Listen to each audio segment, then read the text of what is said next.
This 7th generation Fiesta has grown up a bit, but it hasn't lost the youthful, eager feel that endeared previous generation models to so many Super Mini buyers. Beneath the smarter styling lies some clever, user-friendly technology and cabin quality that'll make downsizing into one of these less of a chore. This is how you write a bestseller.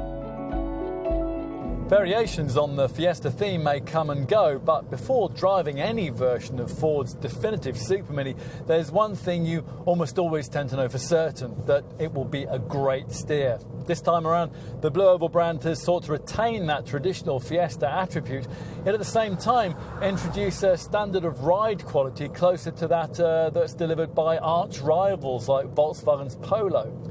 The feel you'll get from this Fiesta depends quite a lot on the variant of it you choose.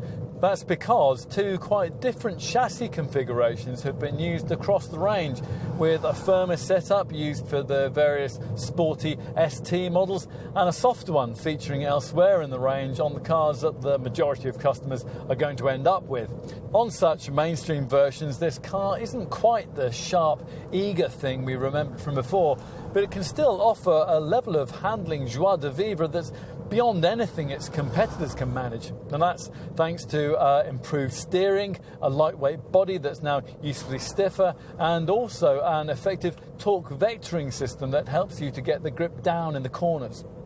The effect of all this is dialed up to a useful degree if you opt for one of the sportier ST models, Fiesta variants that are more stiffly sprung, yet which still enjoy most of the benefits of the suppler all-new suspension setup that's responsible for a vast improvement in ride quality. Engine-wise, all the volume petrol units are now 3-cylinder in configuration, the line propped up by a new 1.1-litre TI VCT power plant offered with either 70 or 85 PS. Most customers, though, will stretch to the 1-litre T turbocharged EcoBoost engine that we're trying here, and that's now available in either 100, 125 or 140 PS guises. We're trying the volume 100 PS derivative, which comes with an auto gearbox option and which in manual form is capable of 65.7 mpg on the combined cycle and 97 grams per kilometre of CO2.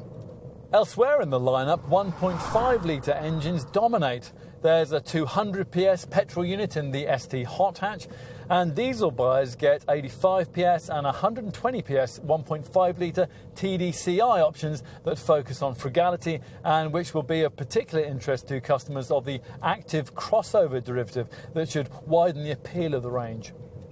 So, everything's changed, but almost nothing is different. Now, if you know anything about this car, then come face to face with it. That might be your first perspective on this 7th generation Fiesta's design. It was certainly ours. Now, Ford certainly could have done something radically new. In fact, in many ways, though, they have. Dimensionally, after all, this is actually quite a fundamentally altered product. It's 17 millimetres longer, 13 mils wider, and 20 millimetres lower than before. Plus, virtually every constituent part of this car is different. You can see, though, why the brand wanted the look and feel of this Super Mini to stay much the same. The company's European design director, Joel Piskowski, says that he wanted to evolve the styling in a way that would make it more contemporary without losing the essential Fiesta-ness that customers love. And that's what's been delivered. All this is welcome, but, as we've been saying, much of the improvement's invisible. Time to take you to a part of the car where the changes really are very evident. Here at the wheel.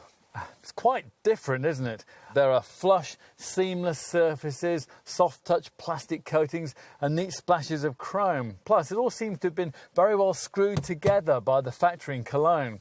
Other than that, the first thing you'll probably notice is the infotainment system that now sprouts in freestanding form from the top of the centre console. The screen options vary depending on the model or options that you choose. There are 4.2, 6.5 or, as in this case, 8-inch sizes, all featuring pin-sharp graphics, logical menus and fast processor speeds. Time to take a seat in the rear. Now, if you come to this car fresh from ownership of the previous generation model, then it's likely you'll view Ford's greater efforts in this part of the cabin in a positive light. There is, after all, 16mm more knee room than there was before, plus the seats are softer and they offer greater side-to-side support. Should you be trying a Fiesta having sampled a more spacious Super Mini rival though, and there are plenty, then you'll probably be a little less inclined to be quite so generous. Finally, we're going to take a look in the boot. The extra body length has allowed the cargo area to be 17 litres larger than it was before, now rated at 292 litres for both body shapes. Now that figure is only average by class standards, but if you are able to flatten the 60/40 split folding rear backrest, you'll free up one of the better total capacity figures in the class, 1,093 litres. The Ford Fiesta has always been a vehicle the British public has warmed to, but the truth is that before this 7th generation model arrived, Super Mini buyers chose this car either because it was great to drive or because they'd been offered a deal that was too good to turn down. There really wasn't another reason to buy one. This model changes all that. Smarter to look at, smarter to sit in, and smarter to operate. In short, this is, more than ever, a small car that Super Mini buyers simply can't ignore.